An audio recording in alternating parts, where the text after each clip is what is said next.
Ekintzarako prestu agertu zarazu, herrigintzaz hitz egin ohi dugu jotazu, herria eta gintza zubiak dauzkazu.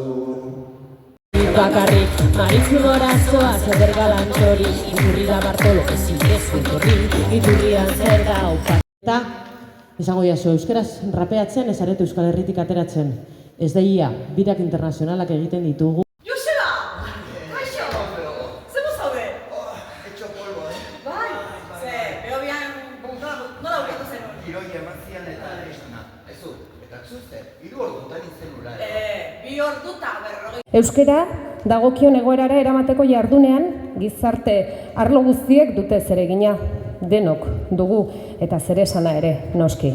Horregatik, besteak beste, Daramasaria komunitatearen izena, Oarso aldean bizigaren guztion izena, ez da? Garrantzitsua delako bat egitea.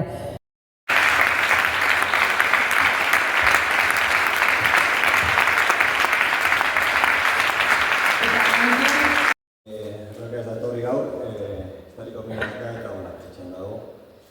Guretzako hori handia bat da Sarriago jantzia, guk kanpokoa gara, Rebeka Mexikokoa da, ni Galiziakoa naiz, horren dela 20 urte etorri nintzen hemen bizitzera Euskal Herrira.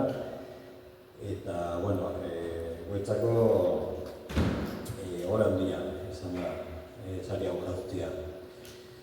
Eta eskerrik asko antolatzei, bereziki txur lagunei, ze handia egiten nahi zarete Euskararen aldea. Ni naiz, Rumaniako naiz. 20 urte daramatzat, Oiartzunen bizitzen. 3 urtez, euskaltegira joan, naiz euskara ikastera, gustatzen zaidalako bizi naizen jendea ulertzea. Ez dut euskara hitz egiten asko, baina nahikoa ulertzen dut eta tabernan jendearekin praktikatzen ari naiz.